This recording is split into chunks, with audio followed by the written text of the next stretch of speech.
So today's class we will see laws, rules or regulations of marriage. Yesterday we have seen types of marriage. Have we prepared one page notes? So after the topic is over, then I will check. So we will finish the topic for today and then we can see the remaining things. Yes.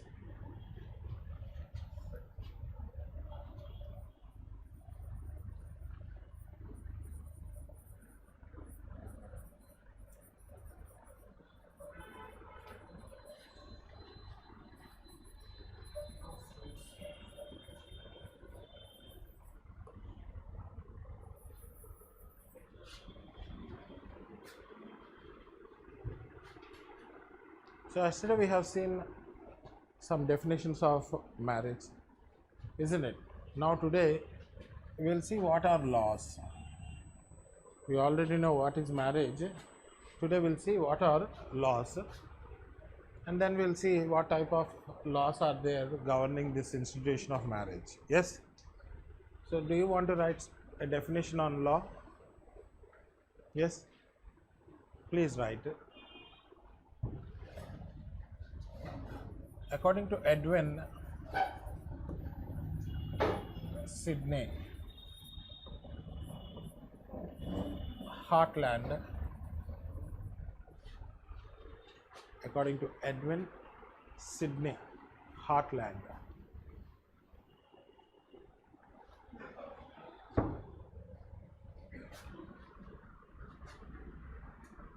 values, traditions, norms, values, traditions, norms,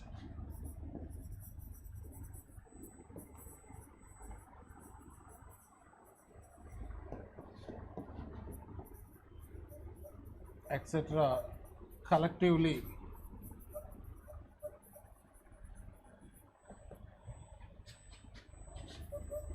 work like laws.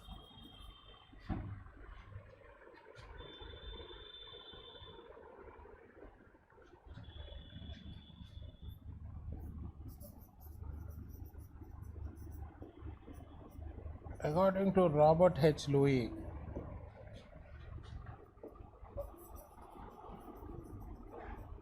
public opinions are laws.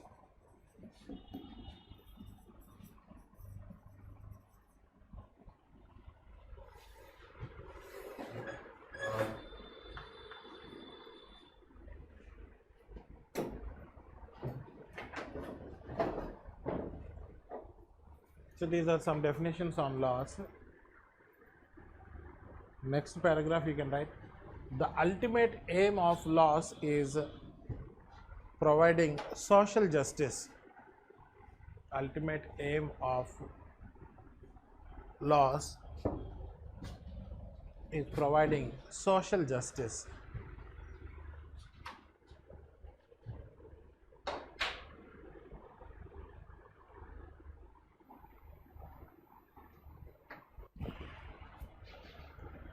Laws depend on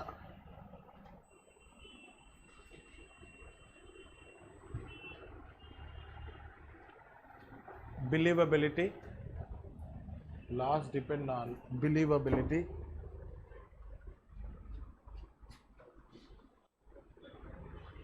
Believability, beliefs. Thought process,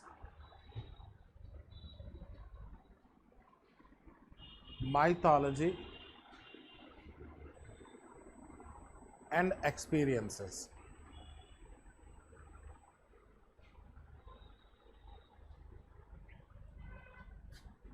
Different societies have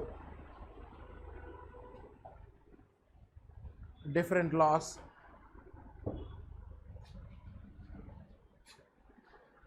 Which govern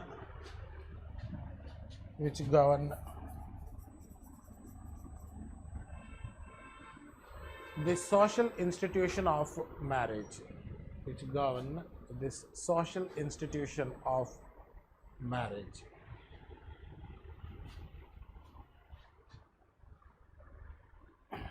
So we have written what laws are.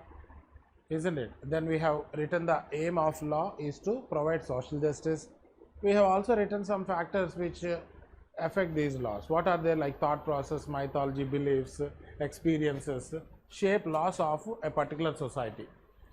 And these laws vary from one society to another society because their mythology is different, their thought process is different, their experiences are different, their beliefs are different, isn't it? So these laws are broadly classified into three types. Listen now, these laws are broadly classified into three types.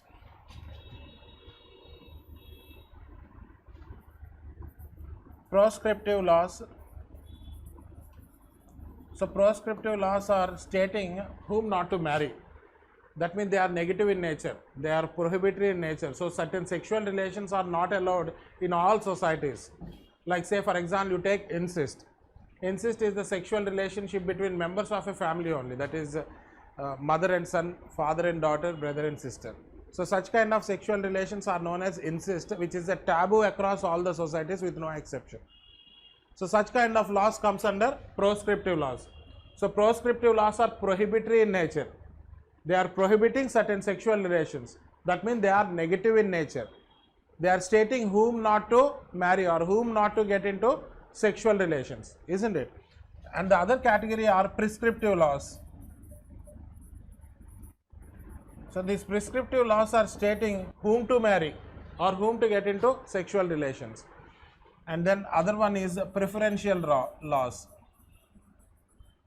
So in marriage, in some societies, preference is given to some relations like cousins or uncle niece.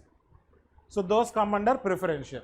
In those societies who are practicing preferential, if they don't work out, then they follow prescriptive.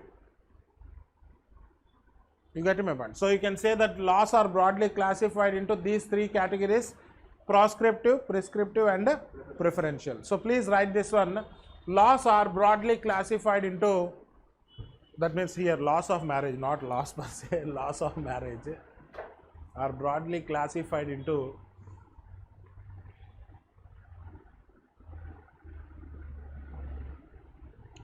prescriptive, prescriptive and preferential. We will discuss about each one of them, and then after discussion, if we have any questions, we can take them up. Okay, this is a slightly lengthy topic and some linkages will be there, so don't ask questions before completing the topic. Let us complete the topic, and then if you have any type of question, I should be able to answer that one. Yes. So first one is prescriptive. Put the side heading prescriptive.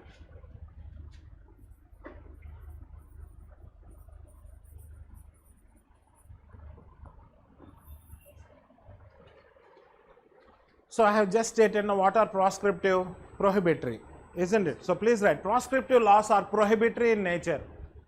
These are prohibitory.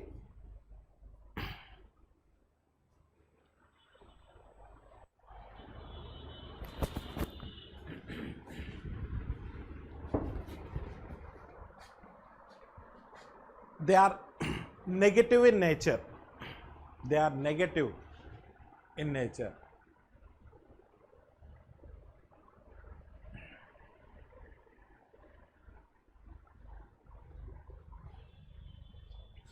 They are stating whom not to marry.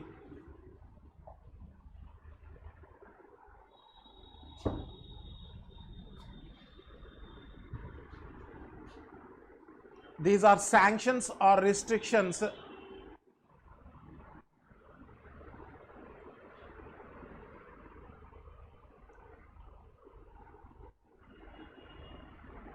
imposed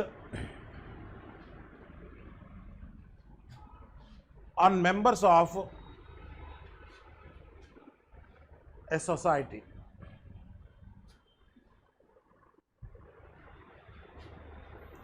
These prescriptive laws are universal in nature.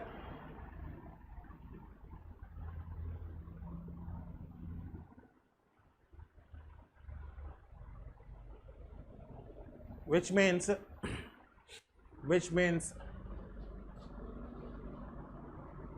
every society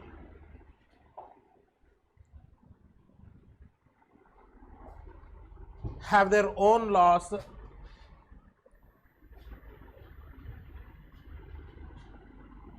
which specifically state whom not to marry.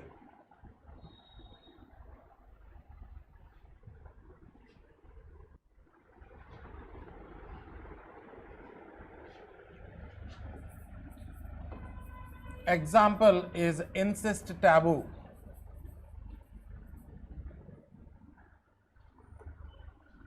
Incest taboo. That means incest is a taboo across all the societies. See, some time earlier they have asked incest taboo for 10 marks. Yesterday's question which we have seen types of marriages, in the last 15 years or so they never asked that question. So what they did not ask, that will be important. Yes or no? What they did not ask for that many years will obviously be important for this year or maybe for whenever you are writing, isn't it? And this topic they have asked, I think, some 8 or 9 years back for a 10 marker. Now we will be discussing what is incest taboo. Yes, listen, I will explain and then we can write. So what is incest? I have already stated that incest is the sexual relation between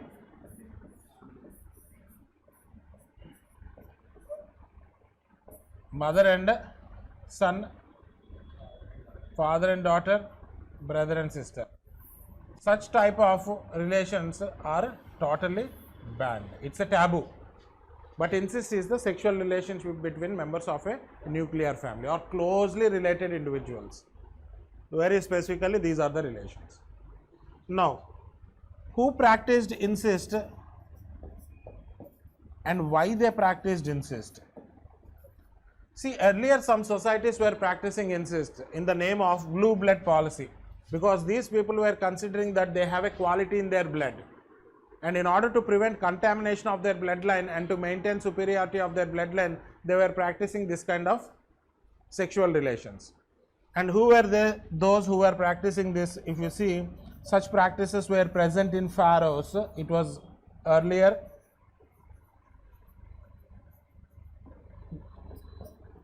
Incas of Peru, even Ainos of Japan, Dahomey of Africa,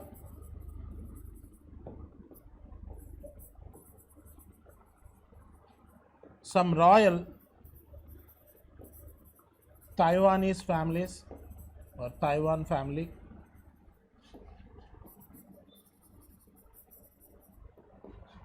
even some Hawaiian and Sumatran islanders. So these people were practicing incest earlier, and why they were practicing? Blue blood policy. That means to maintain the superiority of their bloodline and to prevent contamination of their bloodline, because they were considering that they have a quality in their blood. But what about the situation now? At present, it is totally forbidden. It's a taboo across all societies. Some scholars have given explanation why this has become a taboo. So reasons why incest has become a taboo. Different scholars have given different explanations. Say for example, you take childhood familiarity theory. See, this childhood familiarity theory was given by Westermarck, who says that because of childhood familiarity, because members of a nuclear family are together for a long time and particularly brother and sister are growing together, because they are growing together, there develops a sexual repulsion between them. So according to Westermarck, childhood familiarity leads to sexual repulsion, which might have been the reason for incest to become a taboo. This is one perspective. You have like family disruption theory,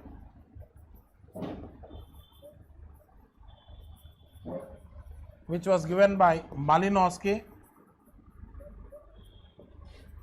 Now, according to Malinowski, if incest type of relations are present, there would be huge competition, sexual jealous within members of family only.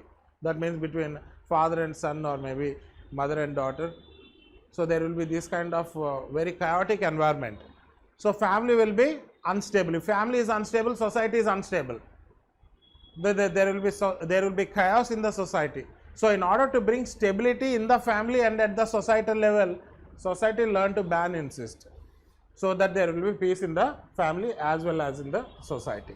So that is Malinowski's family disruption theory. Next one is a cooperation theory. See, cooperation theory was given by E.B. Taylor, and this was supported by Leslie A. White and even Claude Lévi-Strauss.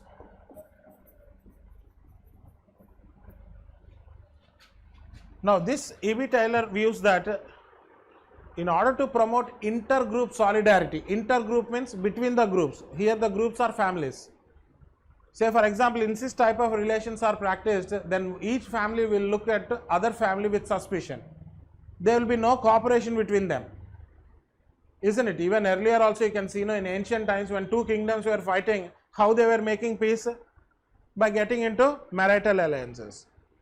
The same thing would have been at that time also, in prehistoric times. Each family would look into other family with suspicion. So there will be no cooperation between groups. So according to E.B. Taylor, in order to promote intergroup solidarity and familiarity, society learned to ban incest. And this was supported by White and Strauss. This is another theory. Psychoanalytical theory. This was given by Sigmund Freud, who was considered, or he is the father of analytical psychology. Now, this is somewhat similar to childhood familiarity, but this is more specific than childhood familiarity. He says that there is a high attraction between father and daughter, and this high attraction that is present between father and daughter, he calls it as electrocomplex. He also says that there is a high attraction between mother and son, which he calls as Oedipus complex. Now, he says that this high attraction between children and opposite gender parents leads to sexual repulsion.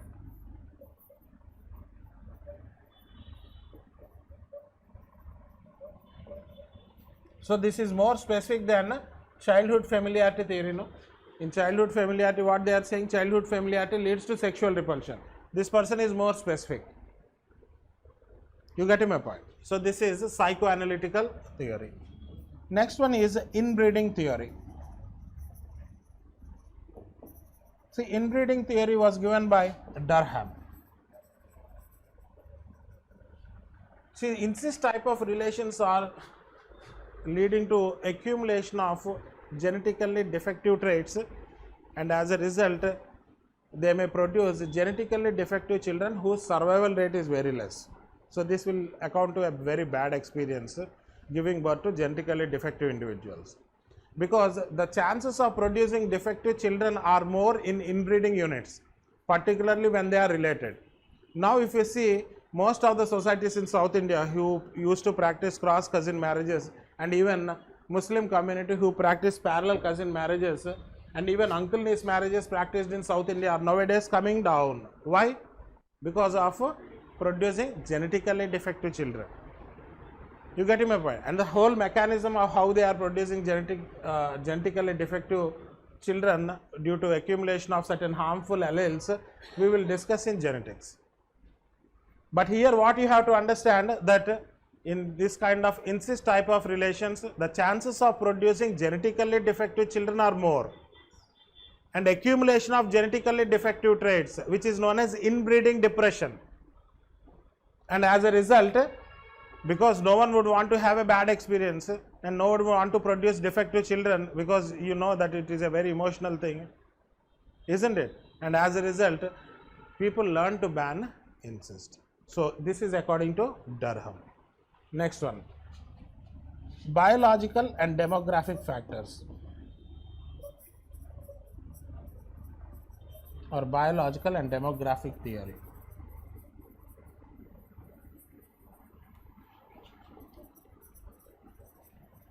Given by Merriam Slater.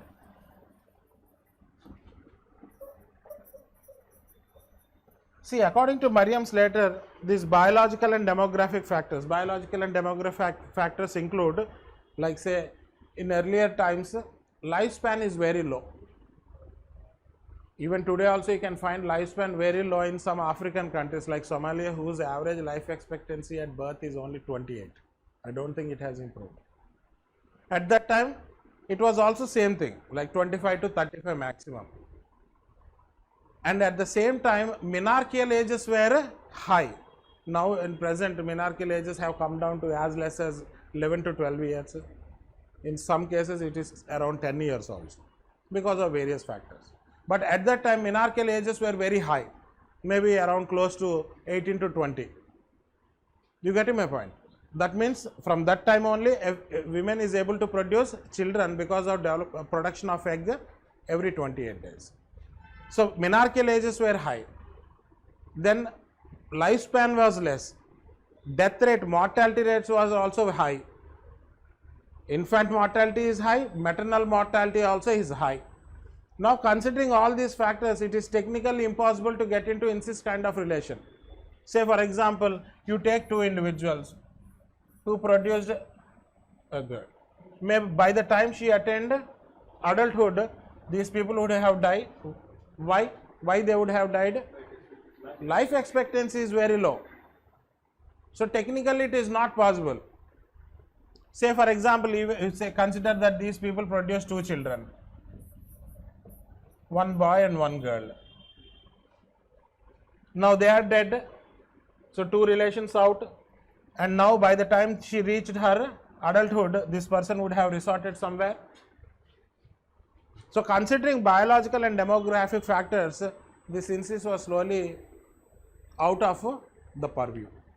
It is technically not possible, by and large, considering these factors.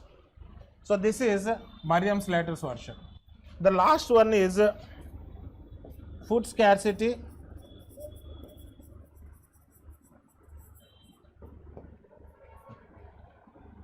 and female infanticide.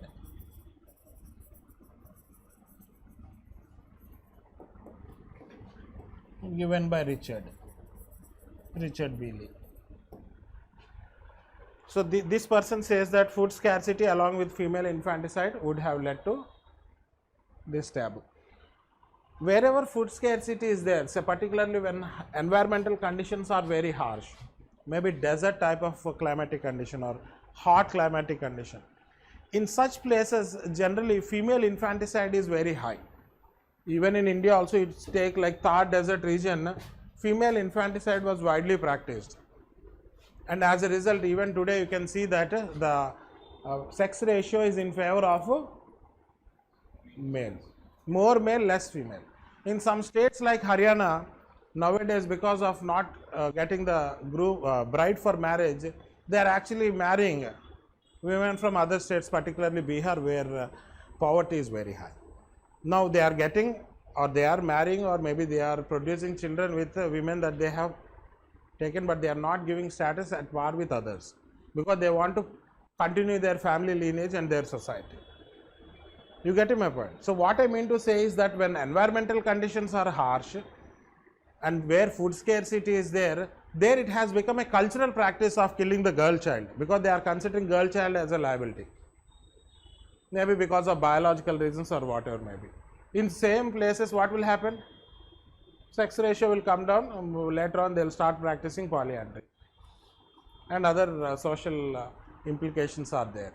Now this person says that this too might be the reason for incest to become a taboo.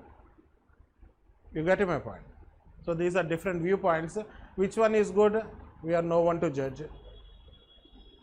But there could be a combination of all these factors which would have led to incest to become a taboo, isn't it? Now, if they are killing girl child, earlier I have drawn one diagram, no? They killed. What happened? As soon as a girl child was born, they killed her. Where is incest? You get my point? So it may not be a complete viewpoint, but it is a possibility, no? Earlier also was the same case actually. You get my point?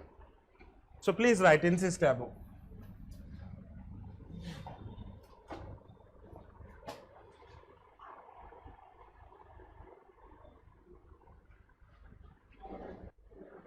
See, now actually, like some students who overdo these kind of things actually, because this is general. Earlier batch which we started last month, there some students have digressed from the topic. This is the content, this is enough. Now aberrations will be there here and there. Sometimes you come across these kind of things when a father raped this one, or some kind of incest relation somewhere in the world.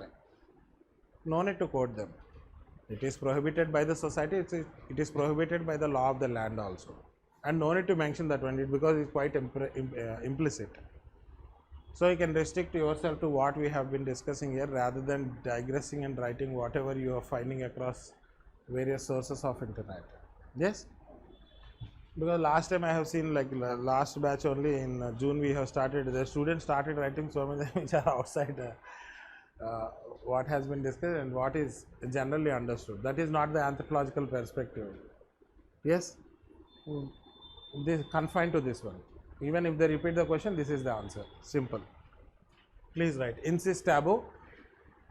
First, write in paragraph style. For structuring, I have raised this question. You want to keep these questions like this, or you want this model, or paragraph 1? Otherwise, you can generate sided. What is incest? Answer that one. Who used to practice it? One side heading. Then why they practiced. Who practiced? Then example side heading. Then why they practiced, another side heading. Then theories explaining why incest has become another side heading. Conclusion. This is how you can generate side heading.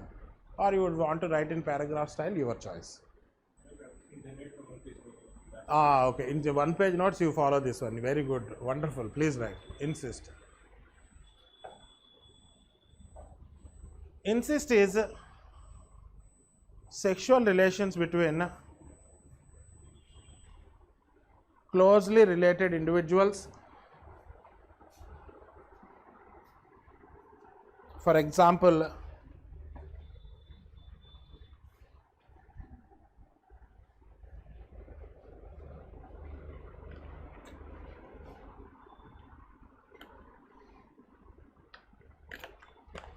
father and daughter,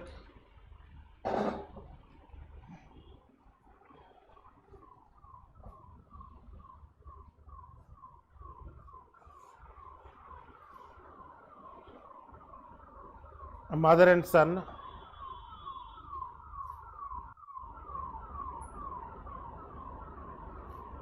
brother and sister.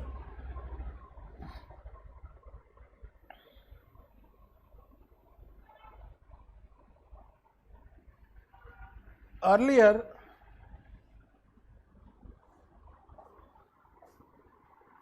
some societies practiced incest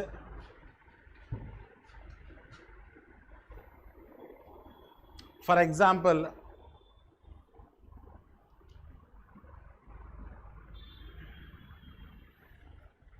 you can see on the board, no, pharaohs of Egypt, Pharaoh,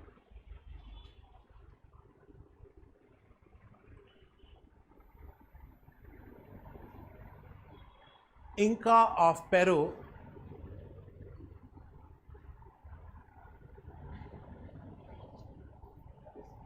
INCA, Inca, INCA, Inca of Peru, PERU, Aino, A-I-N-O, Aino of Japan,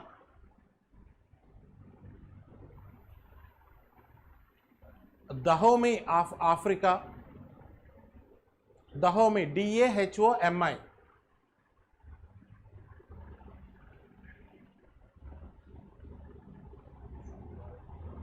some royal Taiwan families,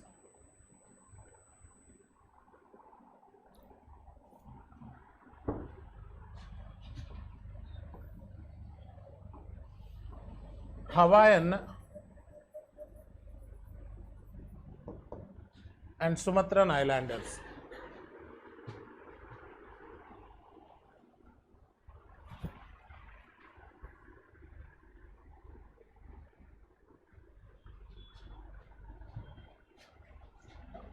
Now please write. These societies used to practice incest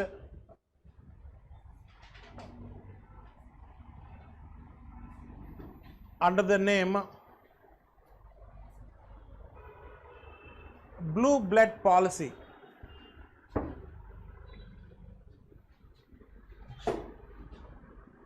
Blue blood.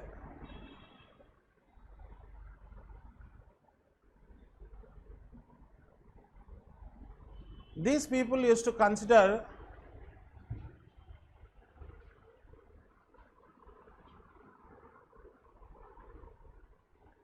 that they have equality in their blood.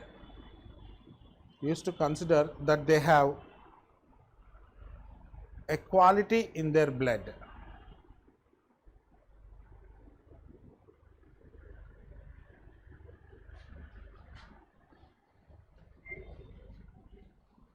In order to maintain superiority of their bloodline,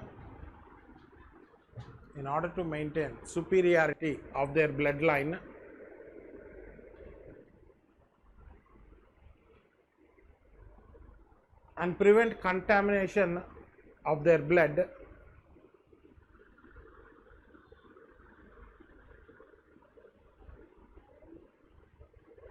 they used to practice incest.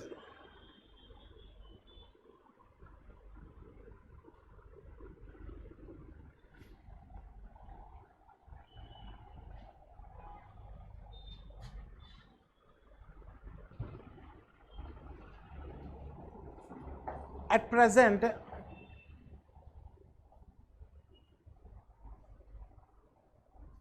incest is totally banned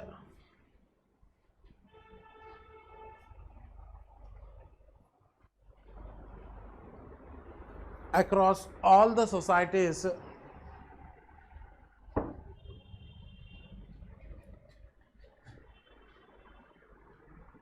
with no exception.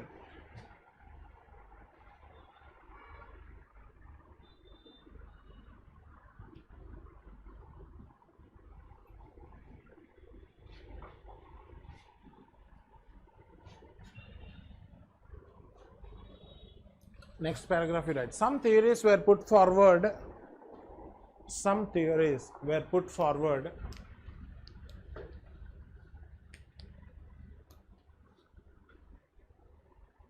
by various scholars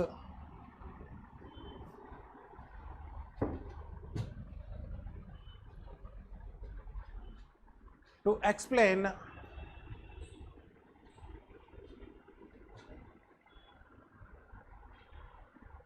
why incest has become a taboo.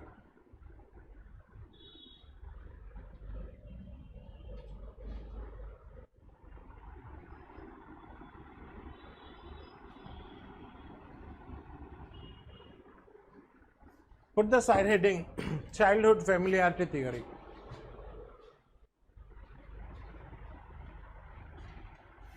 Childhood familiarity theory.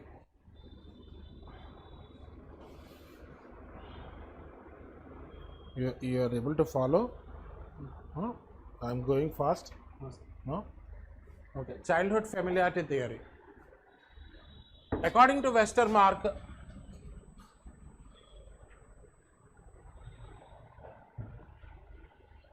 M-A-R-C-K,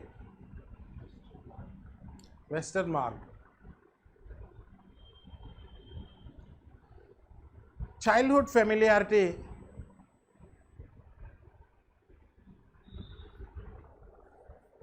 leads to sexual repulsion,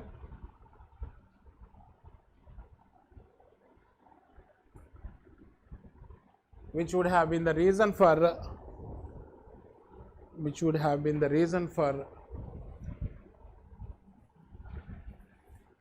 incest to become a taboo.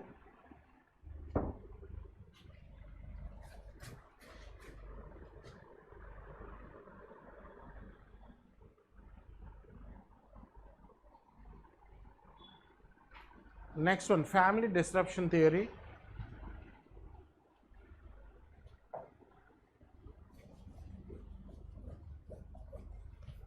Family disruption theory.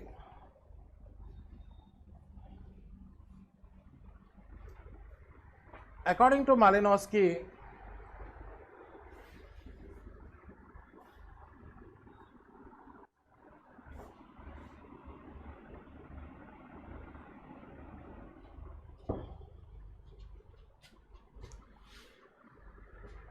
in order to prevent sexual jealousy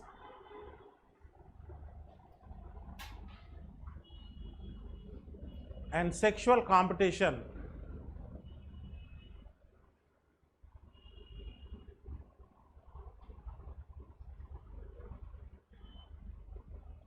within the family,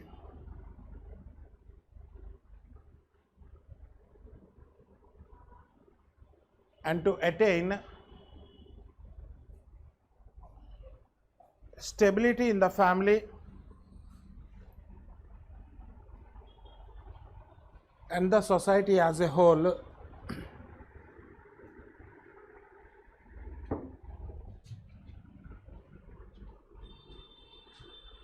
society itself banned incest. Society itself banned incest.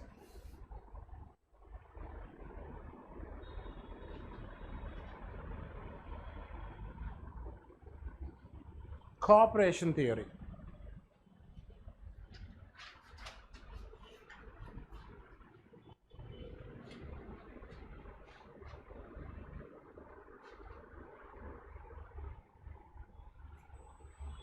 According to E.B. Tyler,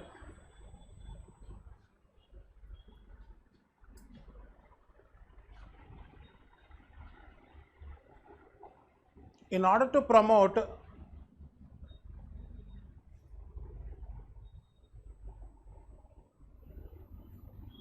intergroup solidarity and familiarity, intergroup solidarity and familiarity, and cooperation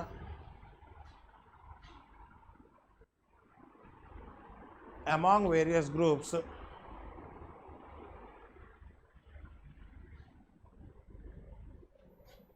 incest was banned. Incest was banned.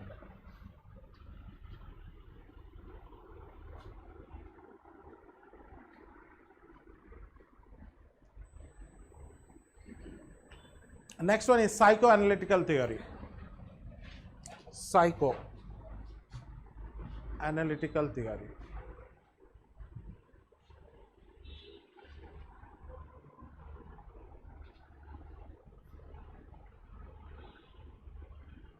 Sigmund Freud, who is considered as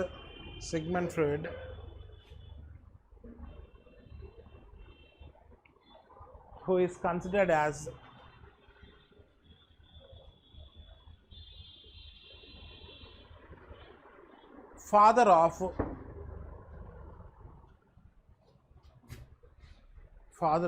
analytical psychology,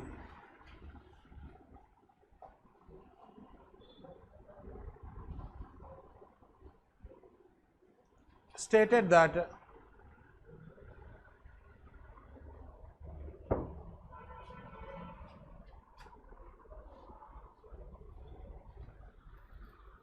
there is a high attraction between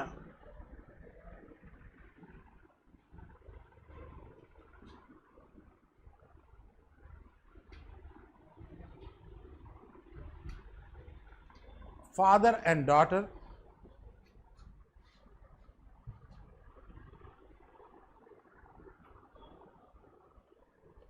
which is known as electrocomplex,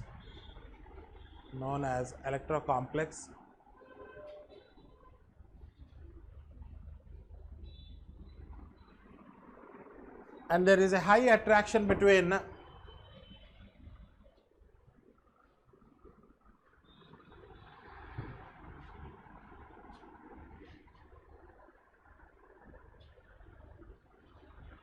mother and son, known as Oedipus complex. Oedipus, Oedipus, Oedipus complex.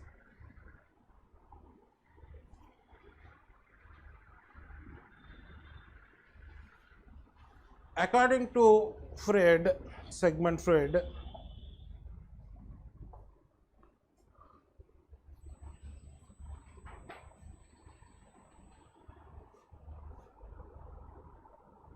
this high attraction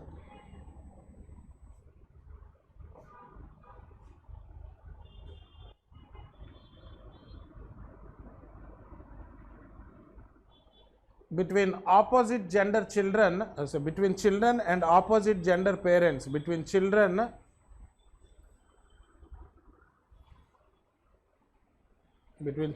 and opposite gender parents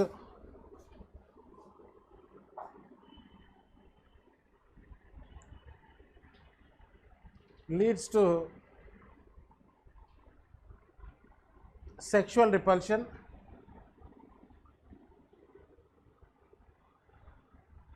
which might have been the reason for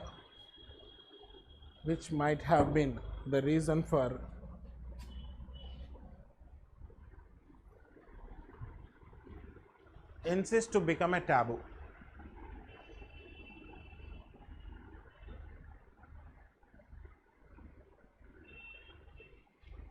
Next one, biological and demographic theories. Biological and demographic theory. Oh, sorry, inbreeding theory is there. If you have written this one, you can write, then we can write inbreeding. So have we started this one? Please write biological and demographic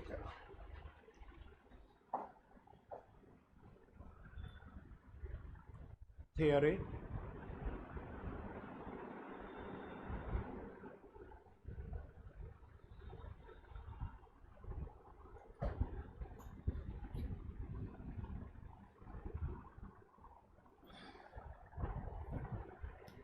According to Merriam's letter,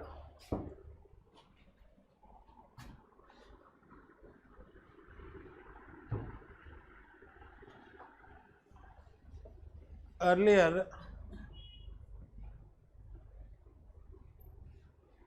there was low lifespan,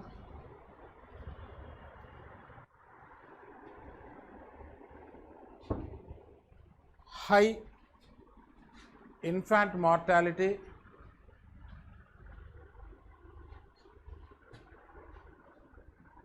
maternal mortality,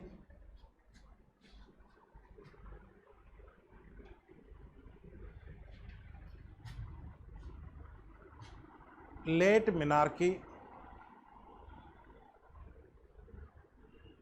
menarche spelling you want? Menarche.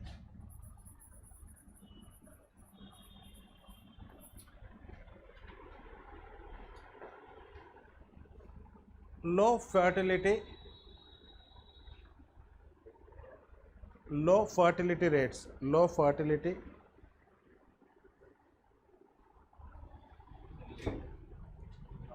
menarche, low fertility. All these would have led to this taboo.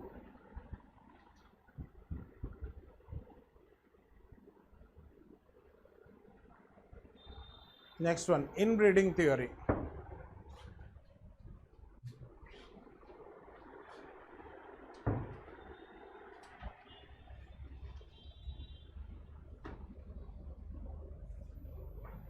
According to Durham, Durham, Durham,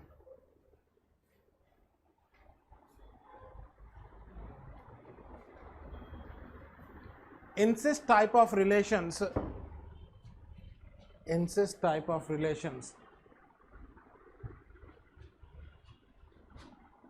results in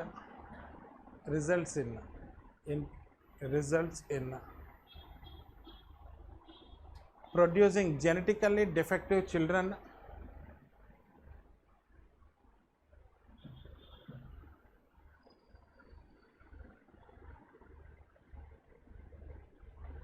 because of inbreeding depression.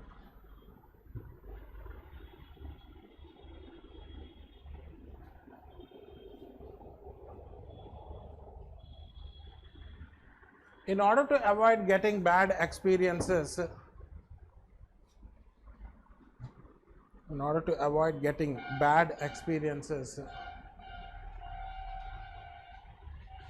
people banned incest.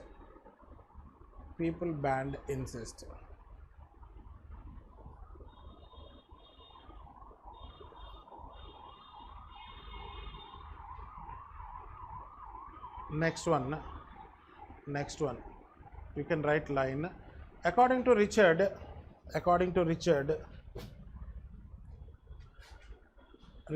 B. Lee or Richard, food scarcity along with female infanticide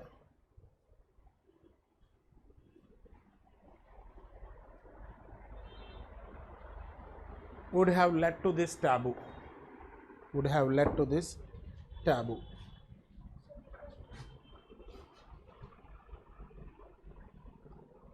Food scarcity, female infanticide.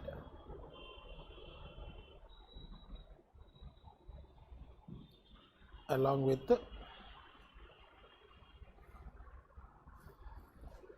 female infanticide would have led to this taboo.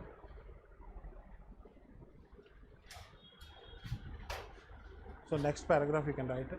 None of the above theories alone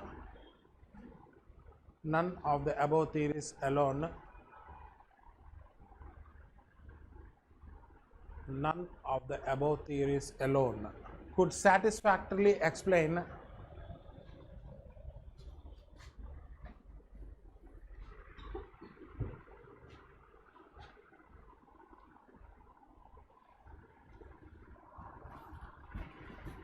why incest has become a taboo.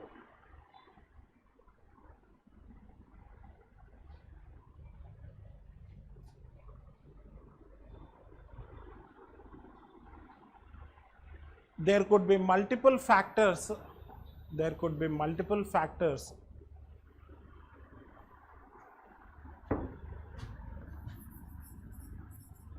And processes in play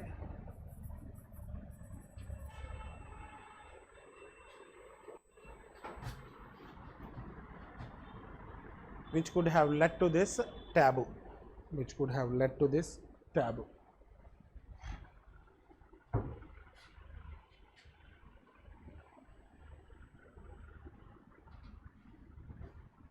You get me one. So this is incest taboo and we completed prescriptive laws. Today's question you can write this one only. Write a short note on incest taboo. It was asked earlier. For 10 marks. Write a short note on incest taboo. So short note is always for 10 marks, 150 words, 2 pages. 150 words, 2 pages.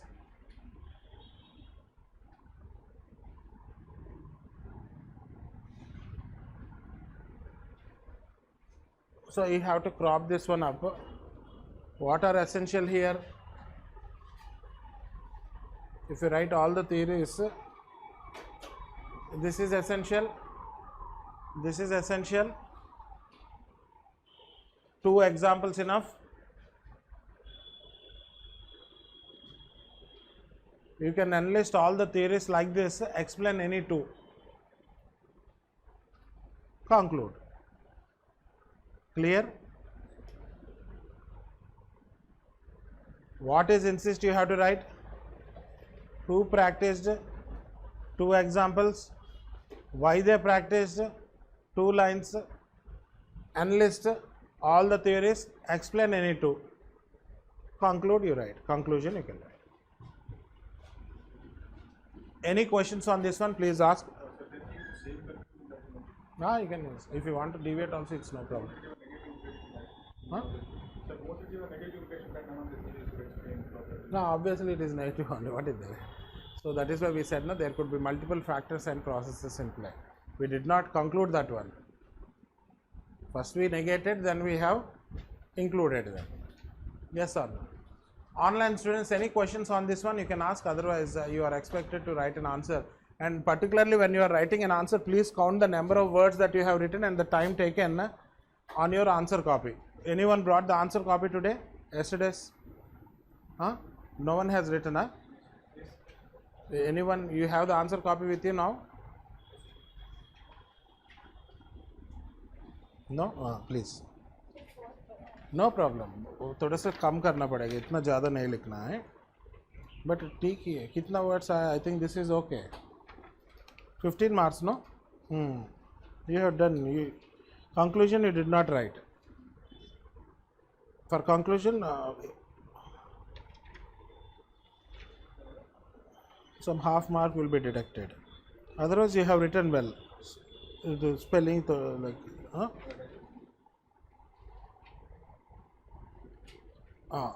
you are writing and submitting, no? So here, write the time taken to write this answer and the number of words which are there in this one.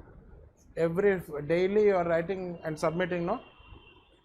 You will write number of words you have written in the bracket here and time taken for your own self check, not to enlighten me,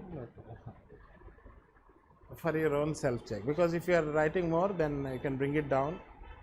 If you are taking too much time, it can. How much time you have taken to write? You did not write, Tomorrow I will not allow you to class, I am telling you. I will be a little bit serious on my methodology. You have come from very far and you have come and met me before joining, so I will have special attention towards you. You don't follow that kind of indisciplined manner. Yesterday only I said what are those 3? Discipline, commitment, hard work. Second only you are missing them. I will not allow that one. Online students, how many of you have written? This is 2-hour job. After going from here, 2-hour job. If you don't do first day, how? I am shocked at you. What's your name, by the way? Krishna. I can't say anything now. God's name, yes. You have written? Good. The school excuses, please don't tell to me. Okay. Yes. You have written, all of you? Okay, good. Let's make sure this is for your own good, no? Please. Online students, what about you? And Mandal? But make sure that you are following the 3 value system. I will not evaluate now, I will do it later. You want,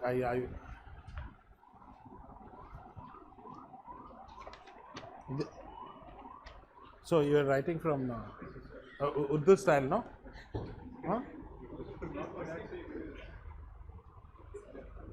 Oh, maybe like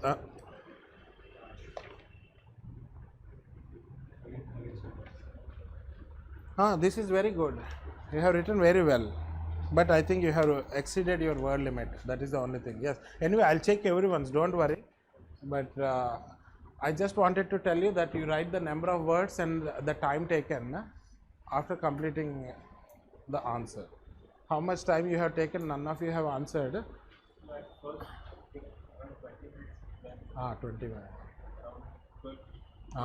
If you practice more, you should be able to write within how much time? 10 minutes only. So you make sure you practice well. If you practice well, you will be able to recall the information quickly.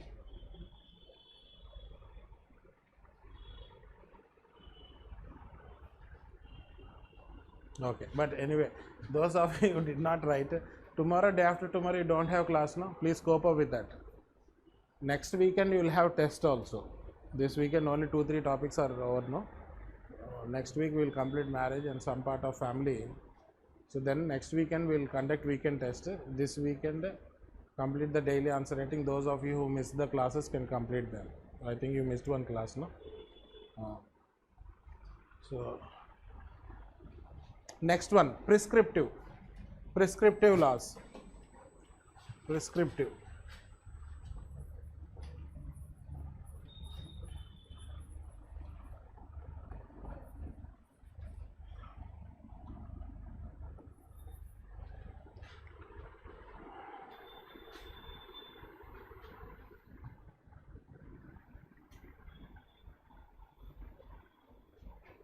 That is negative, this is positive. That is prohibition, this is allowed. They are stating whom not to marry, these are stating whom to marry. But in this one, there are certain things which we are including which comes under prescriptive only, I will tell you. Please write prescriptive. These are positive in nature.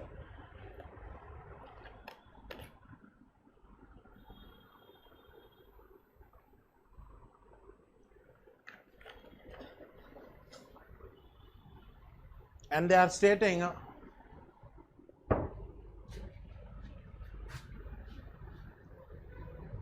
whom to marry.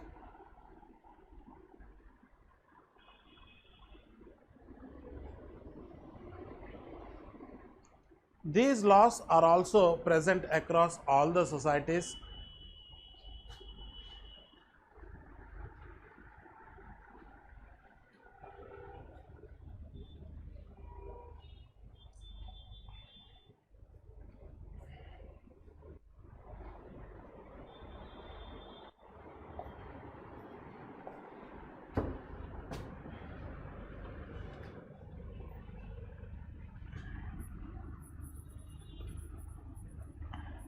See, endogamy.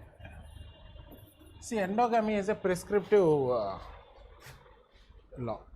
Endo means within, gamy means union. Marrying within one's own group is endogamy. What could be that group? Think.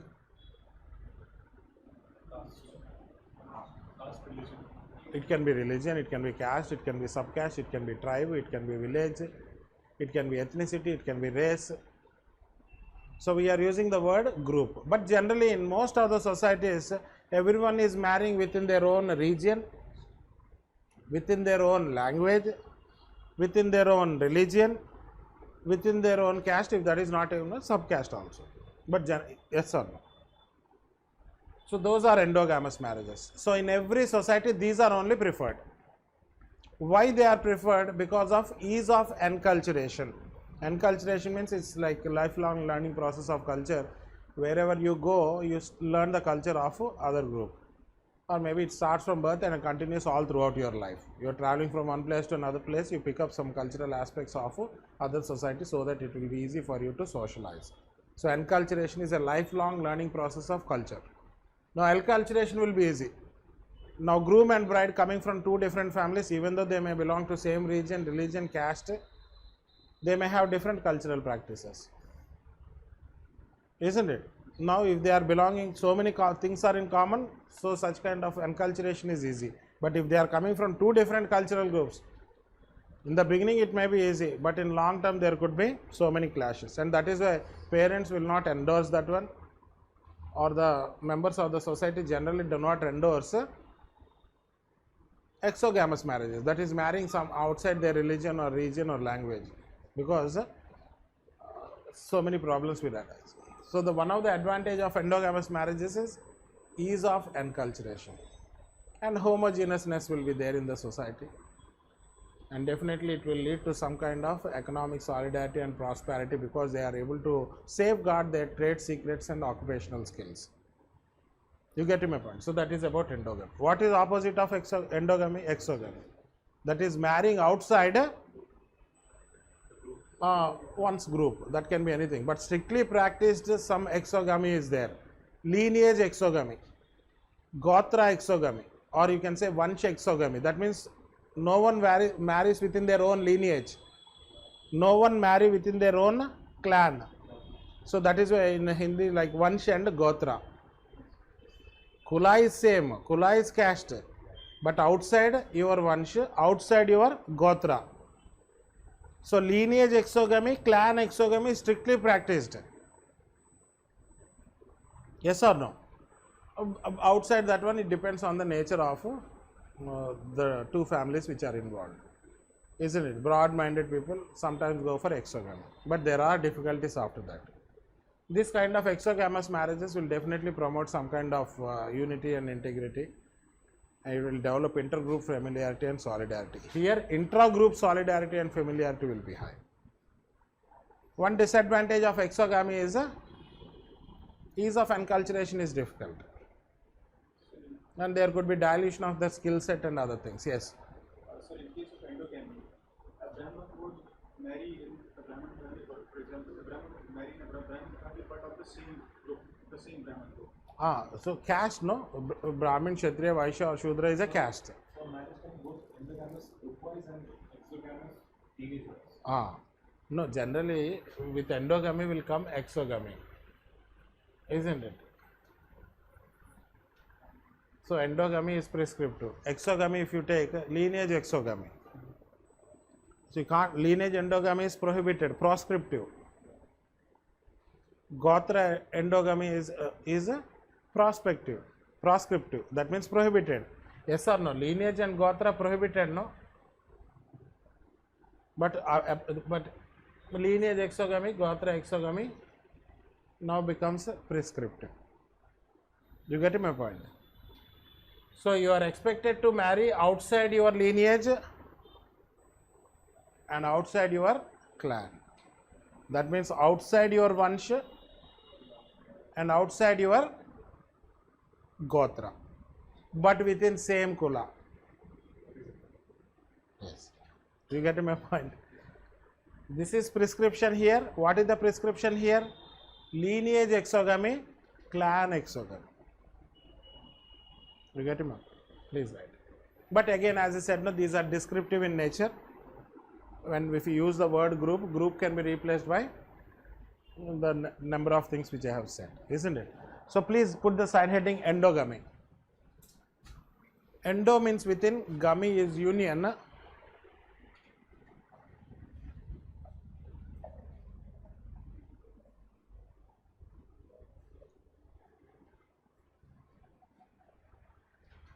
It is marrying within one's own group. Marrying within one's own group.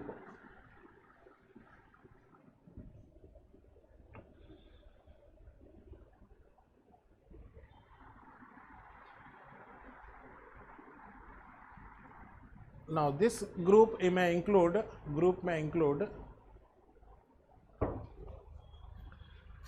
region,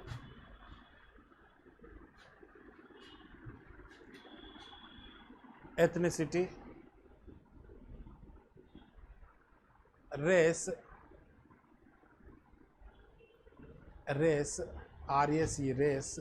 language, religion, caste,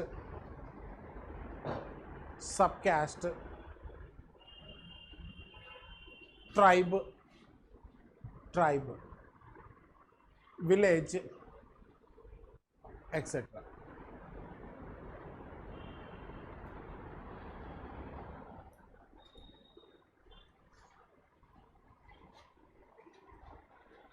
These endogamous marriages may lead to homogeneousness of the society,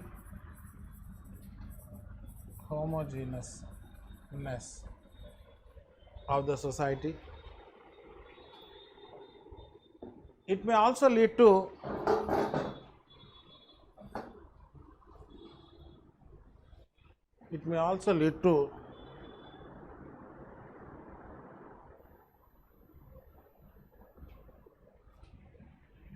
economic solidarity, economic progress,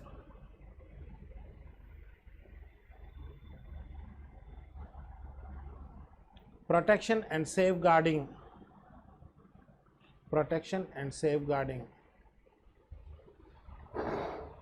occupational skills,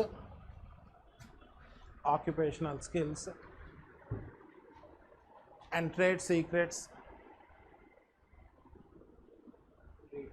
trade and commerce, trade trade secrets, etc. It can also prevent fragmentation of land and other property.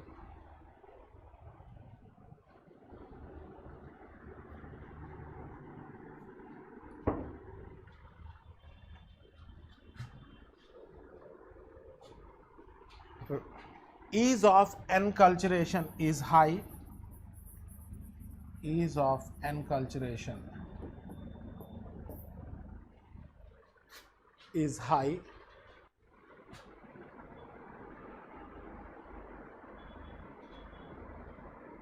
However, this practice divides the society.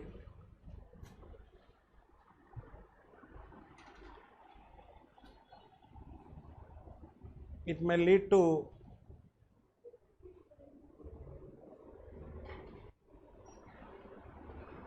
intergroup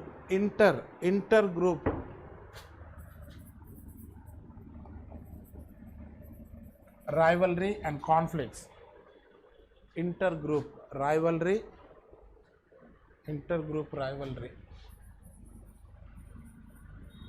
and conflicts.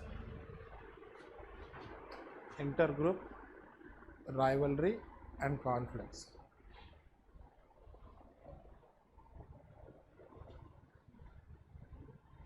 It goes against the spirit of unity and integrity.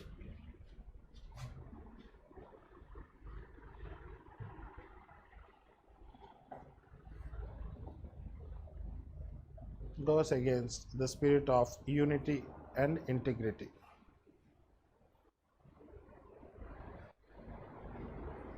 Exogamy.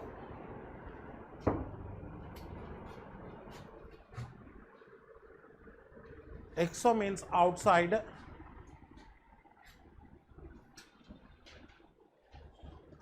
Gamy means union.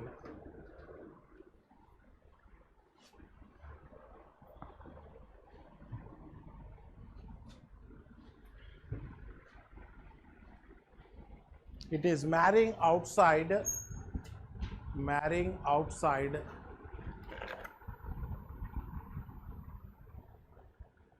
one's own group.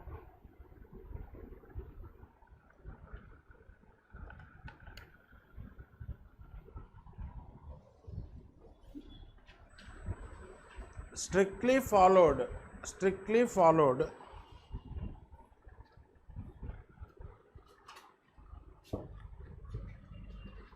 exogamous marriages are lineage,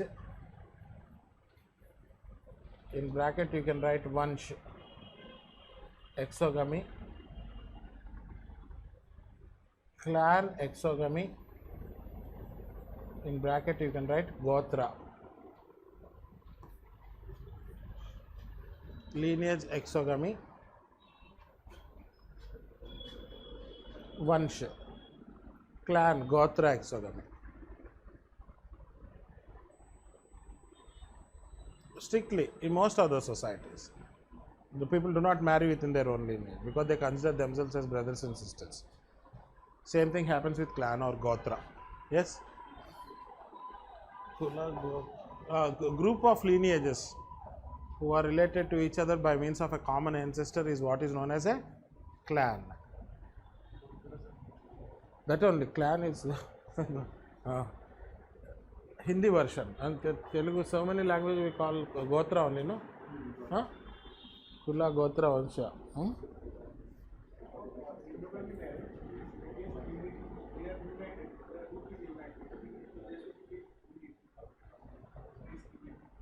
Sorry. Endogamous marriage, they said in both ages recur two leaves.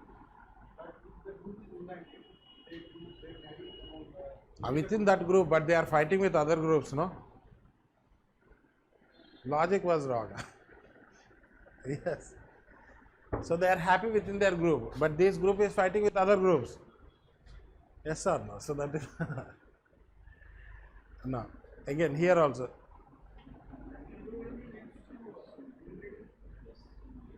Leads to inbreeding. Correct one. Correct one. Yes. Please write exogamy. So here also group may include or group may be same whatever you have written earlier. Region, ethnicity, race,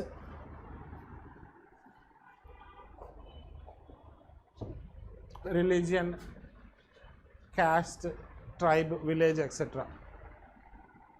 Whatever the group can be subject to interpretation. It depends on the context and criteria in which we are explaining this particular term exogamy. Yes? No. Exogamy leads to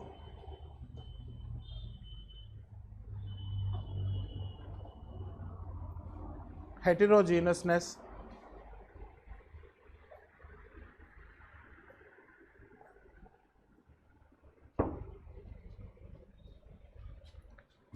intergroup solidarity and familiarity will increase.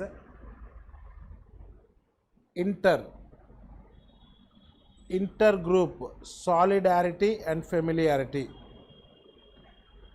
will increase.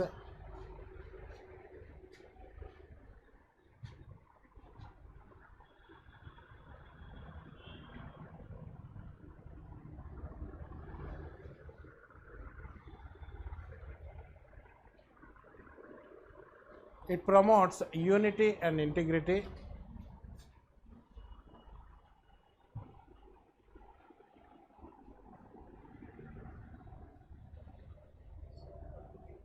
Promotes unity and integrity. Intergroup solidarity and familiarity. It promotes unity and integrity. However, ease of enculturation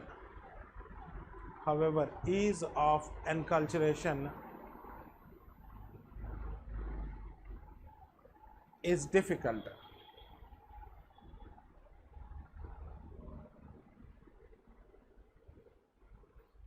It may decrease intra-group solidarity and familiarity.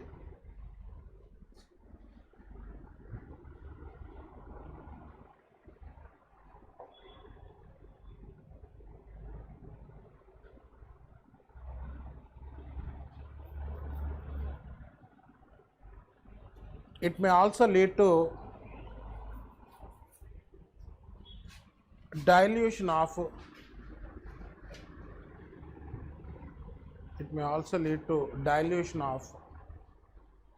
skill sets of a group.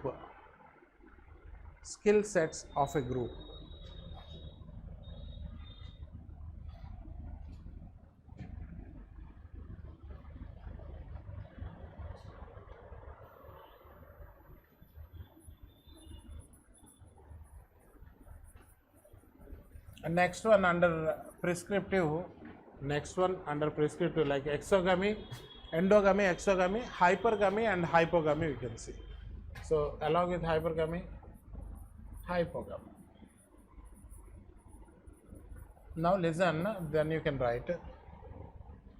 See, here we will define these two terms by keeping women as constant. Listen.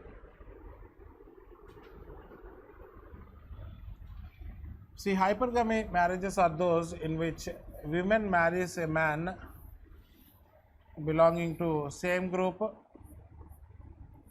or higher group. In such marriages, the status of women and her children gets elevated. But if a woman is marrying a man belonging to a lower group, the status of women and her children will get or will sink or get decreased. So these hypergamy marriages in Varna system are known as Anuloma marriages, which were generally allowed. So in Anuloma marriage, you have to replace the term group with Varna. That means a woman marrying a man belonging to same Varna or higher Varna. Such type of marriages are known as Anuloma marriages, which are generally allowed. So these are prescriptive in nature. Yes? Now, hypogamy marriages. In Varna system, they are known as Pratiloma, which are not generally allowed because the status of women and her children gets sinked because of marrying a woman marrying a man belonging to lower Varna, one Varna system. Now this group can be anything. It can be a socio-economic or political, maybe considerations may be there. Maybe both of them are of same economic profile, or maybe same social status, or maybe political status. You get my point? Maybe just for your understanding, a woman who is an IAS officer married another bureaucrat or a businessman or a politician, this is the thing. If the same IAS woman is marrying a peon in her office,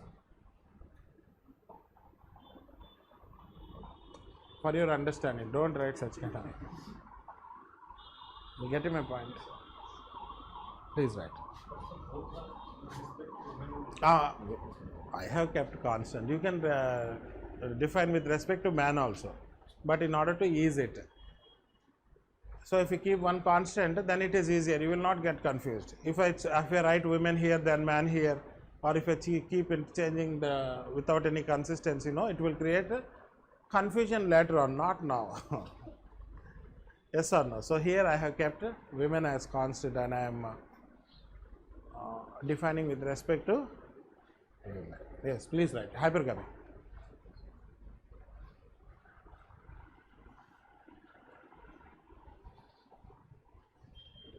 Hypergamy. A woman marrying a man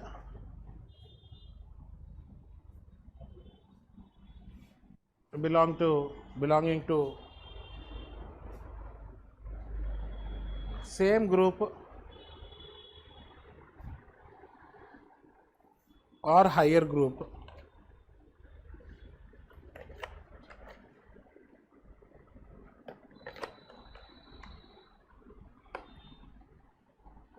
are known as hypergamous marriages or hypergamy.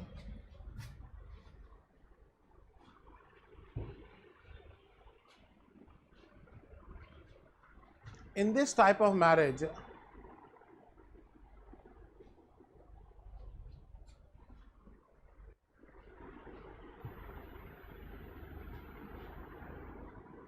the status of women and her children gets elevated.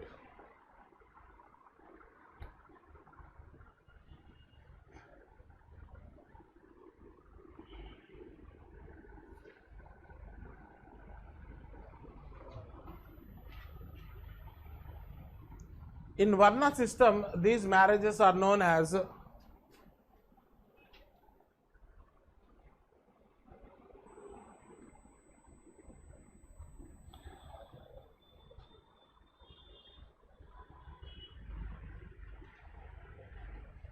Anuloma marriages.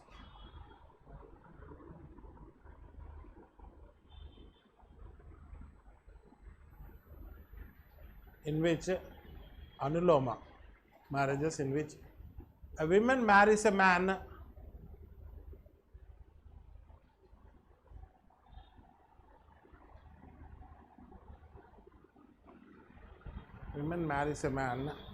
belonging to same Varna or higher Varna.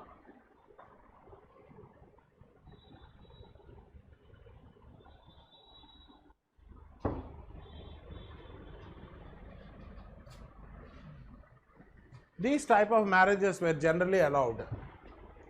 These type of marriages were generally allowed.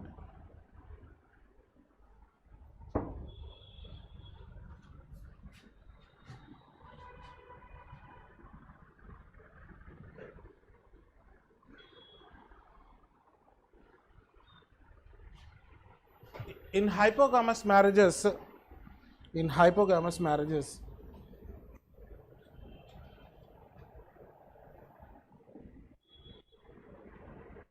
a woman marries a man belonging to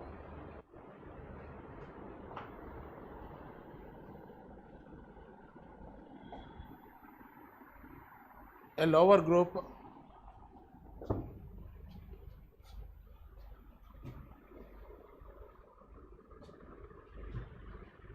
in this type of marriage.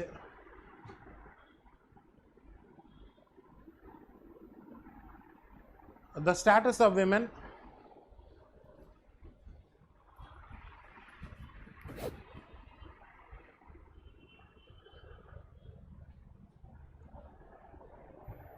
along with her children sinks, S-I-N-K-S, sinks.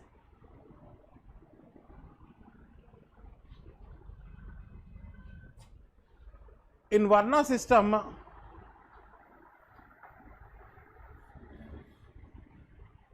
these marriages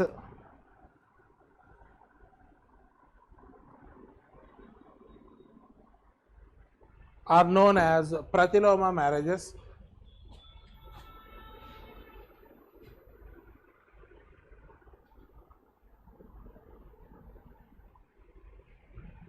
In which women marries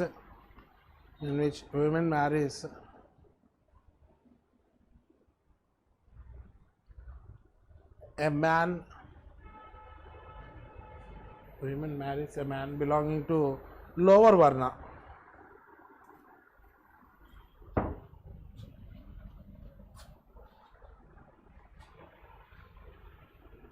These marriages are generally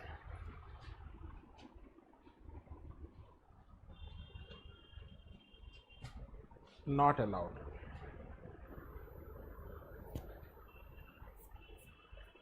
Yes. So this is about prescriptive. Next, put the side heading preferential. Preferential.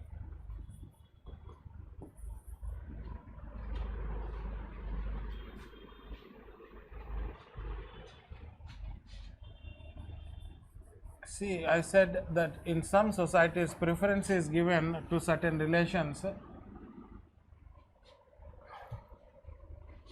and if that doesn't work out, then they will go for prescriptive, isn't it? So please write preferential.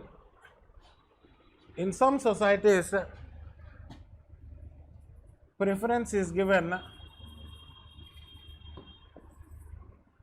to certain relatives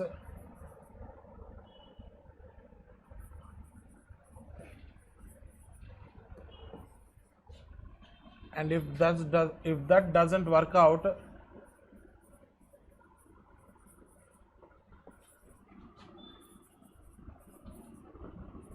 then they go for prescriptive.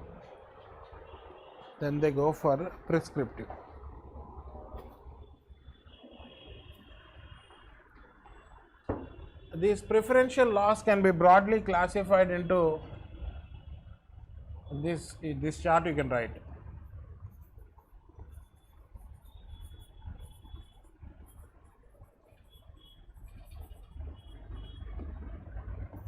based on generation. First cousin,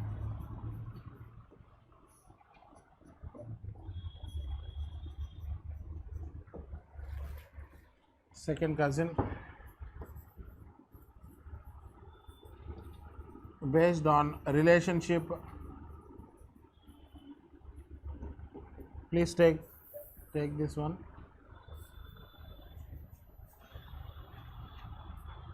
Cross cousin,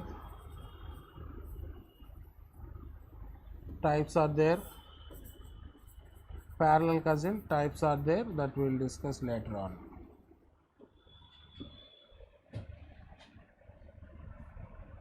levirate,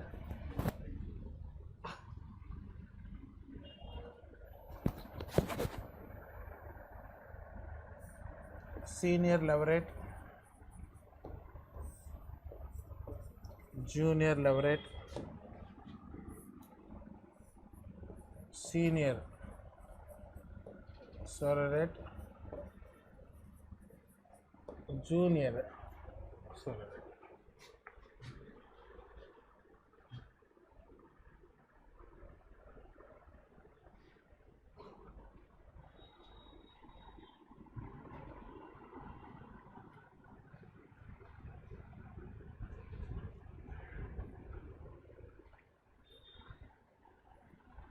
Yes, I have given you some examples. Based on that, you can see whether because generally women are considered to be more important in marriage, isn't it? No family, no what is a bride's family would want their daughter to be given into a family whose socio-economic or political status is less. They would always want to give their daughter in marriage to a person from a family who is slightly better than them, isn't it? That is there from since times immemorial. Why? Because there should be some kind of security and support to the women and her children. Even dowry also is practiced on account of it only. Dowry is given to the grooms, which because this dowry will act as a security to women and her children. So women are always important, and that is why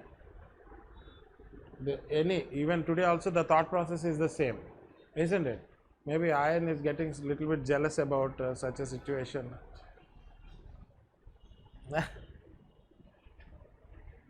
Yeah, but how many of you agree? Yes or no? So we have a unanimous decision here. Yes. Once you have taken down this one, put the side heading cousin marriages. Cousin marriages. So this is the table or chart. Now put the side heading cousin marriages.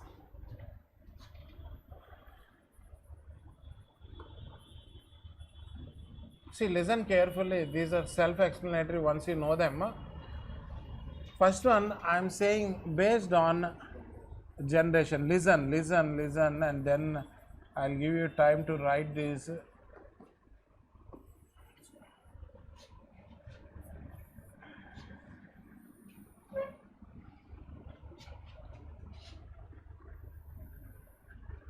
So based on generation, you have first cousin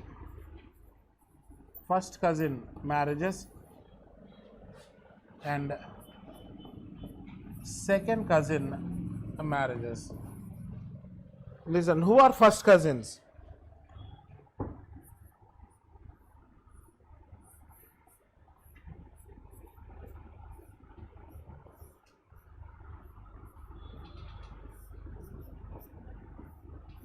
These are first cousins. That means first cousin marriages takes place in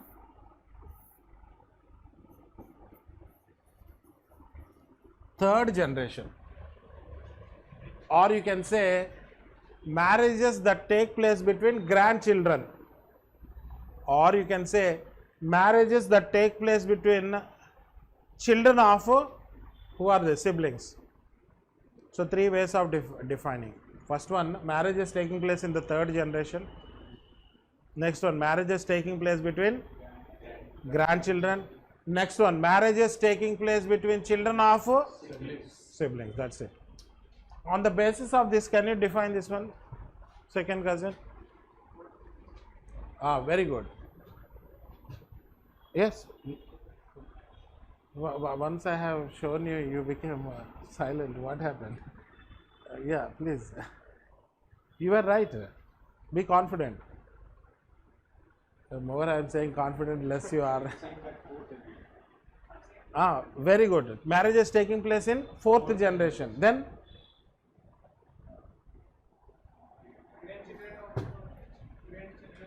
not great children, great grandchildren or marriages taking place between children of grandchildren. You getting my point? Listen, if you understand, you can easily.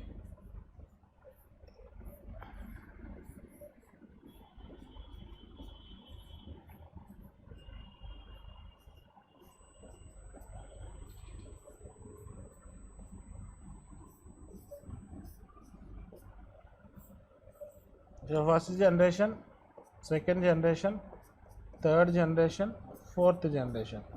So marriages taking place in fourth generation, second cousin. Or marriages taking place between great grandchildren. Or marriages taking place between children of grandchildren. Please take down this one. And you can write the description beneath. Yes, you can write the description below.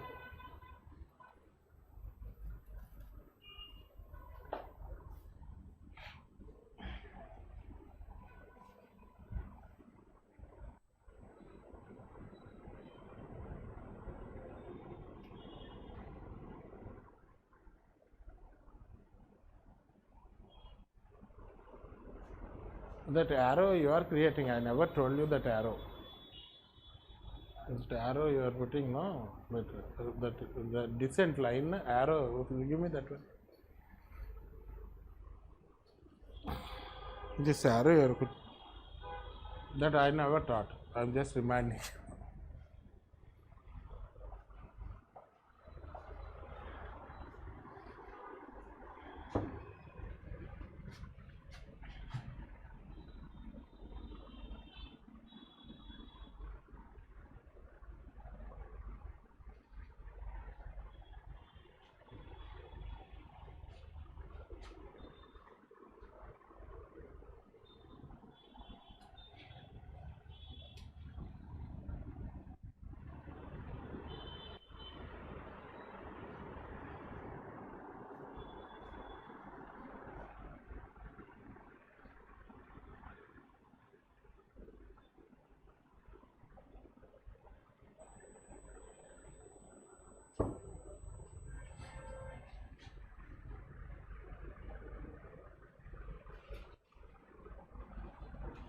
Yes, once you have drawn, you can write here, please write here.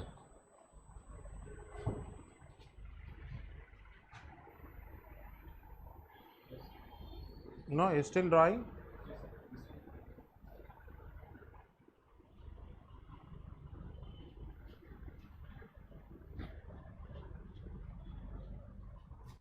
Here you write, here you write.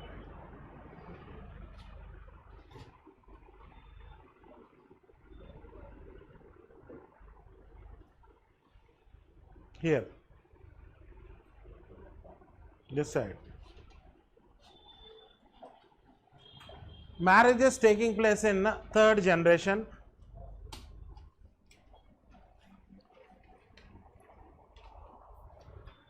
Or marriages taking place between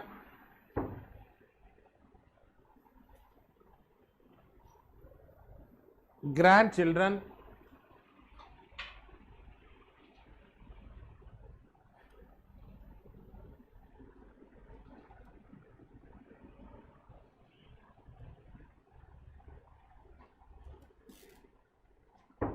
or marriages taking place between children of siblings. Children of siblings.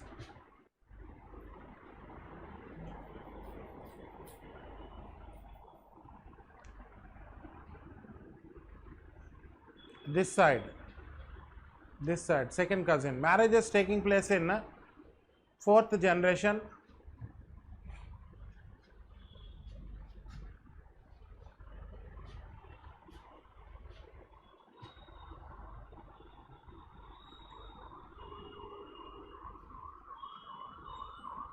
Or marriages taking place between great grandchildren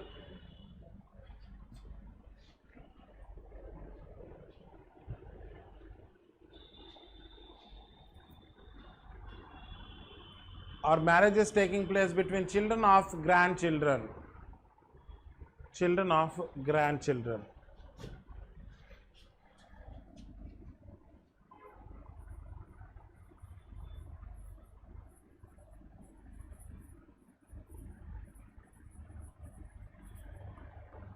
So based on generation we have completed.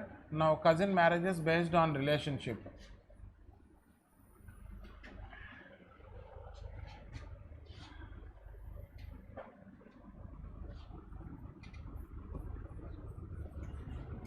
Cross cousins.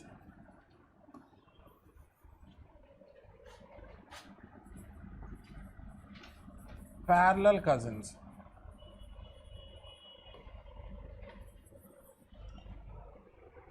See, who are cross cousins? Who are cross cousins and who are parallel cousins? Now, cross cousins are children of opposite gender siblings. Listen. So, who are cross cousins? Children of opposite gender siblings. These are opposite gender siblings, brother and sister. Their children, these are cross cousins. So children of brother and children of sister are called as cross cousins or opposite gender siblings. Then who are parallel cousins? Parallel cousins are children of same gender siblings. So here two brothers, children of two brothers, or children of two sisters. Children of two sisters are parallel cousins. So first we will write who are cross cousins. Please write cross cousins. Cross cousins are children of opposite gender siblings. Children of opposite gender siblings.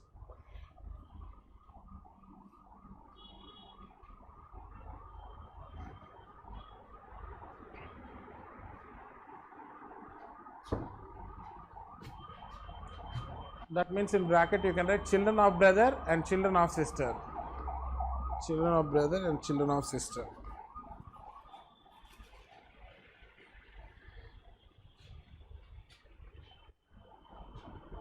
Yes, here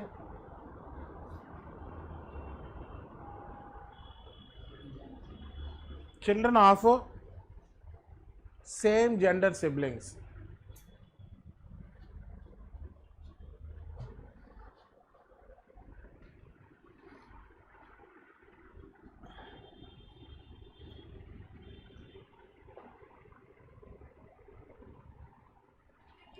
Or children of two brothers or children of two sisters.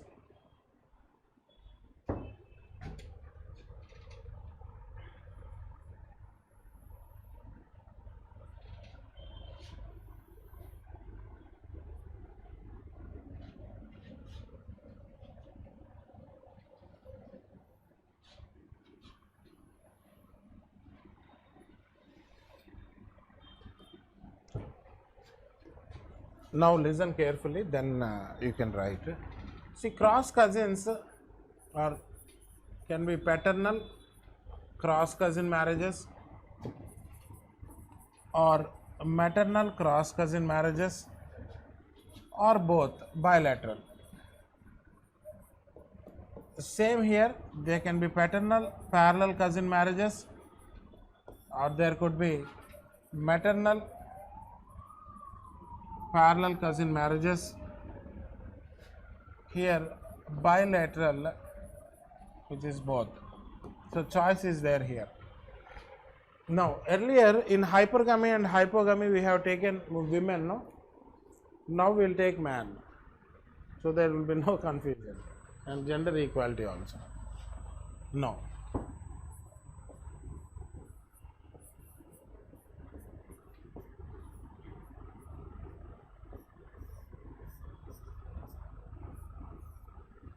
Now this is the thing. Now with respect to man, a man marrying, who is this person? Father's daughter. So what is paternal cross cousin? A man marrying father's sister's daughter, Fasida.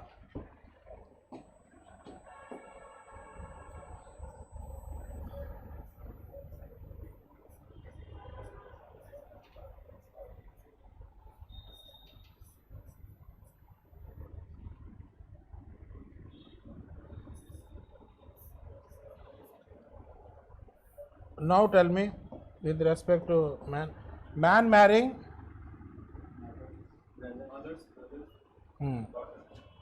mother's brother's daughter, mo brother. You get my point? These are generally, these type of marriages, cross cousin marriages are present in South India and in some tribal communities like Gonds, Santals. Some of them practice this cross cousin, paternal cross cousin. Khasis and Garos, some of them practice this maternal cross cousin marriage. Bilateral means both. That means it could be father, sister, daughter or mother's brother, daughter. So here choice is there. No. Paternal parallel cousin.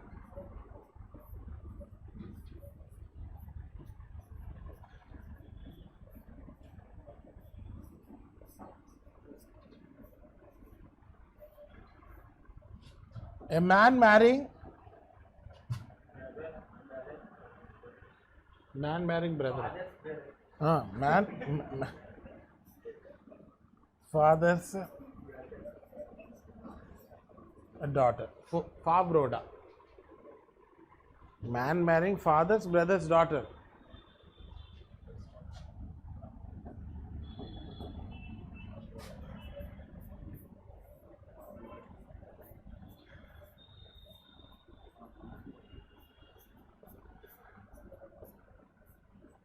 Tell me this one. Man marrying mother, sister's daughter. Mo, si, da. All these are practiced in Muslim community. You get me? Bilateral means both. So choice is there.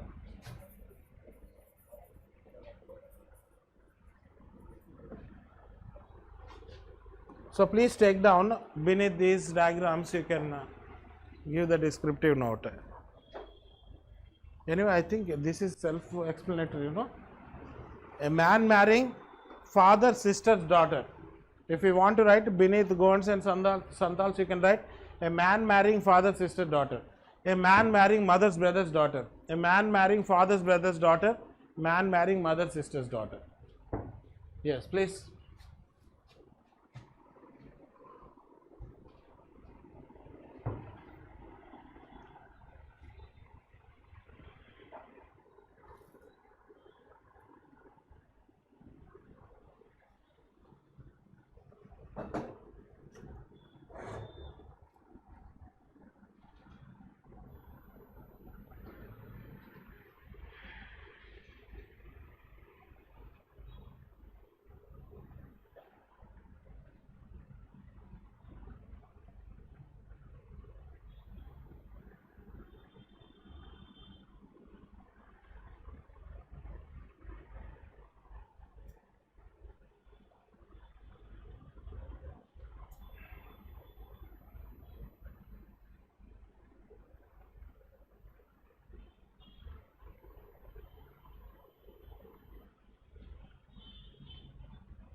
So descriptive note, if you want to write, you can write this one below this, isn't it?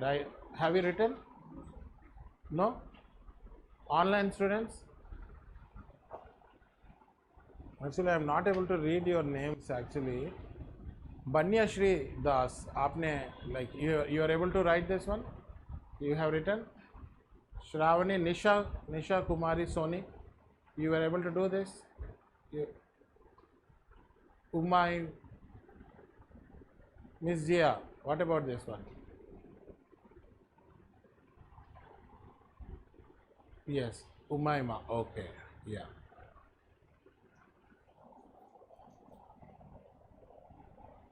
Anjali,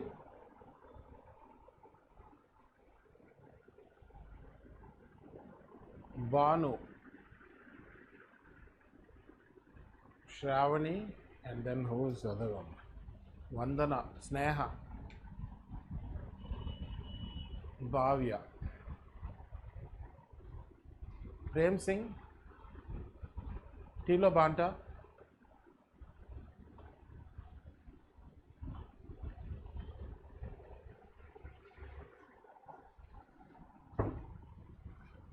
yes.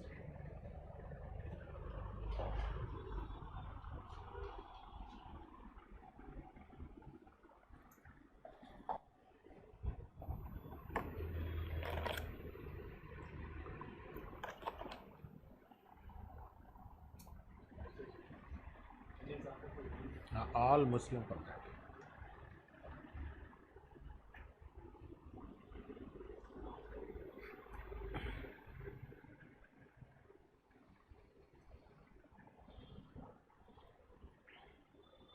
Yes.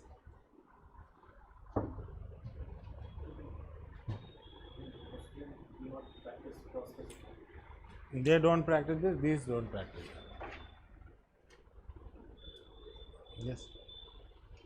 So all these are cousin marriages based on generation, based on relationship. Yes. Now next one is levirate. Levirate. See, I have mentioned earlier that two types of levirate are there. Listen, once you listen, these are very easy, you will not forget. Levirate. Two types of levirate are there: senior levirate, junior levirate. See, senior levirate. Observe.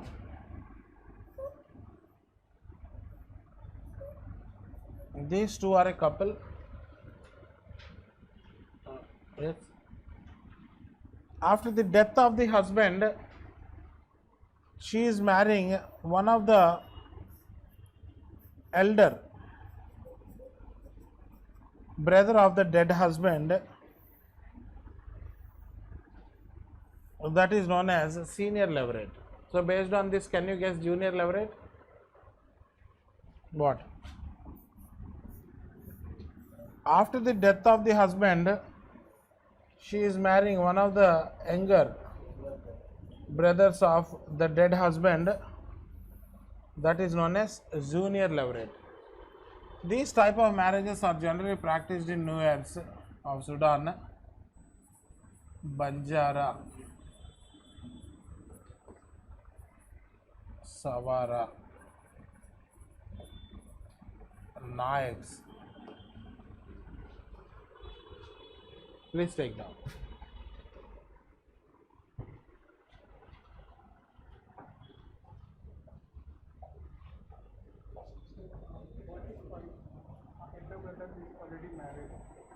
Then prescriptive. So if preferential fails, then they will go for prescriptive. Yes or no? That only we started with that one only. Newer. Earlier you did not write, no? Newer. Newer. N-U-E-R. Newer. Yes, Krishna. How is it going?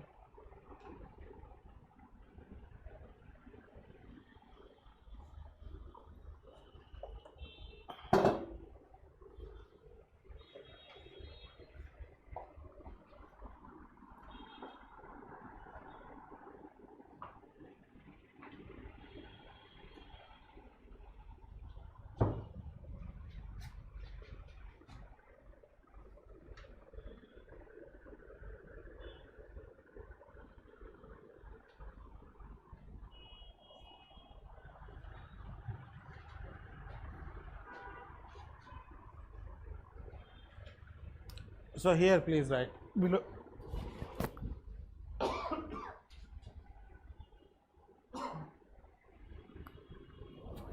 beneath this you write, after the death of the husband, women marries one of the elder brothers. Women marries one of the the elder brothers of the dead husband.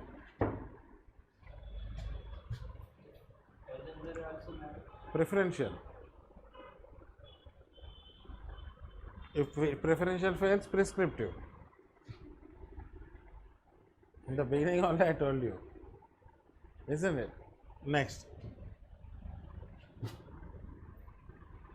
Here, after the death of the husband,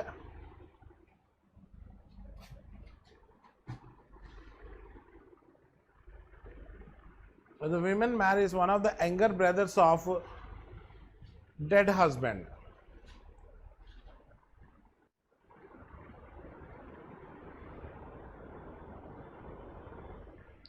New Year's, example, these are New Year, New Year, Banjara, Savara, Naik. You get my point? So based on this, can you guess sorrow rate? Sorrow rate.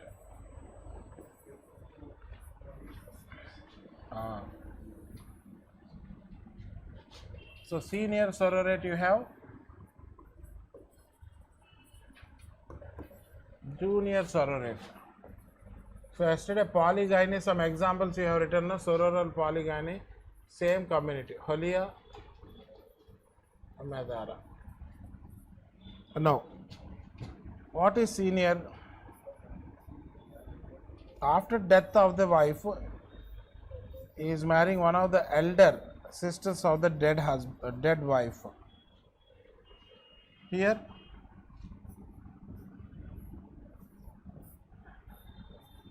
if he marries one of the younger sisters of dead wife, junior. Please take down.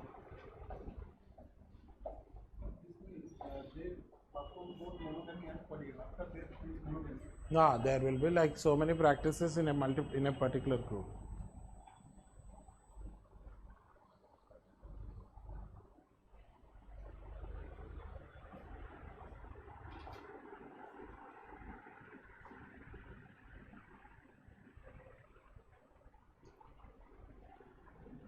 Yes.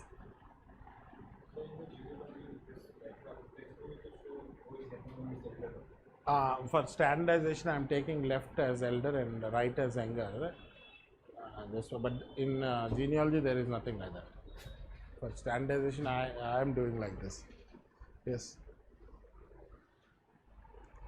You have written, no? Yes. Next one, last one is uncle niece.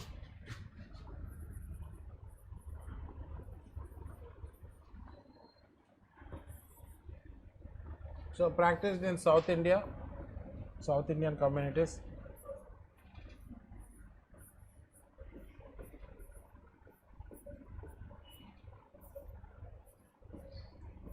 You want to describe with respect to women or man, it is your choice.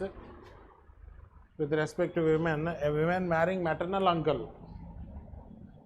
Women marrying maternal uncle. Or a man marrying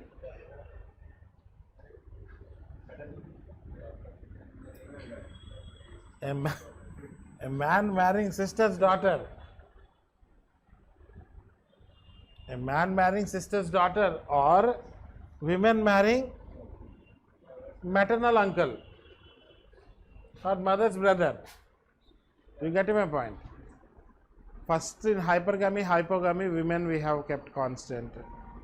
Cousin, we have kept man as constant. Here it is your choice. When choice was given, everyone is getting confused. You get my point? So, women marrying maternal uncle or man marrying sister's daughter. Any one you can write. Sub-Inspector of Police. Sorry, South Indian community. Yes, sir. South Indian community. Look.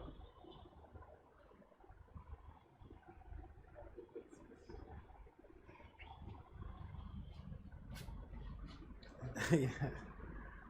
Yes.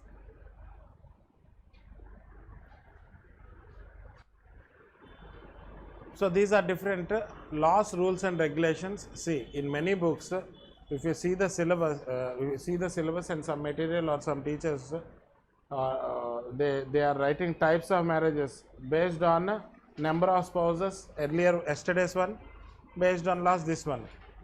You have to differentiate them. No standard book has such kind of overlapping. In the question, if you see laws, rules, or regulations, this is the answer. In the question, if you see types of marriage, yesterday's one is the answer. Now, by seeing types of marriage, please don't write based on number of spouses, yesterday's one, based on law, this one. There is an absolute blunder. Syllabus copy is there in front of you. If you don't have, download from UPSC website or refer any standard book. Now, don't enlighten me with the material or the information of other teachers who hardly can differentiate, or maybe they don't have any clarity. So, in my class, you are writing this one only. Types of marriage means yesterday's one, monogamy, polygamy, types. Laws, rules, or regulations. If you see this one, you are writing this one. If you want to write other material, you write anywhere outside, but not here. That is an absolute blunder. You get my point? There are many blunders which you see inside, outside the market, and I'll make you aware every time. This is one of the blunder which you can see everywhere in the market. My students also, if they write that, no, that means I am blunder. So make sure you follow what I have taught. Yes. So this is about it. Now questions. You can ask. I won't ask you. Many questions you have, you can ask. Anthropological marriage is so. For women it can be exogamy, and for the man it can be endogamy. No, that is what, that exactly to avoid that confusion only. I have kept women as constant. If you keep oscillating between different things, no, you only will get confused. I will never get confused. So in order to avoid that one, I have kept women constant. Next I have kept man constant. Last one I have given choice. You can play with the last one. One thing, why? As I said, same thing. That is the most best, easiest way. Sir, but a man more often get married to women who is less in status. Yes, yes. Man, don't forget about man. You are very compassionate towards mankind. I know, like my man, that means man. But generally, women only more important. Yes. So always we are taking care of girl and women only because they are only important, isn't it? In your families also, you may have a sister or girl child. What you are doing?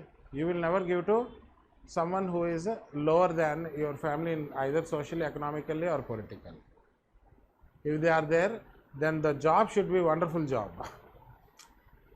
Yes or no? In such case, you are giving. And this is a universal, not only here, abroad also same situation. Yes? Yes, Bhavya. Yes. Any other questions you have, you can ask.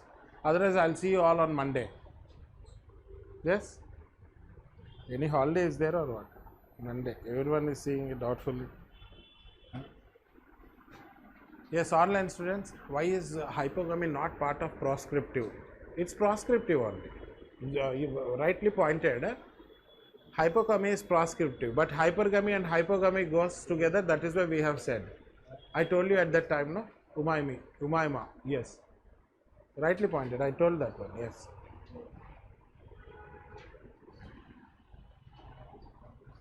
Any more questions you have, you can ask. This weekend you don't have test. Next weekend you will have, because only 3 topics are there, that will not be sufficient. Yes. So today's question I have given you, insist taboo, 1-page notes you have to make. Yesterday I have given the guidelines, yes. And online students can submit their 1-page notes also, but when you are submitting, please write 1-page notes so that I can differentiate between your answer and 1-page notes. Yes. So that's all for today. Thank you very much.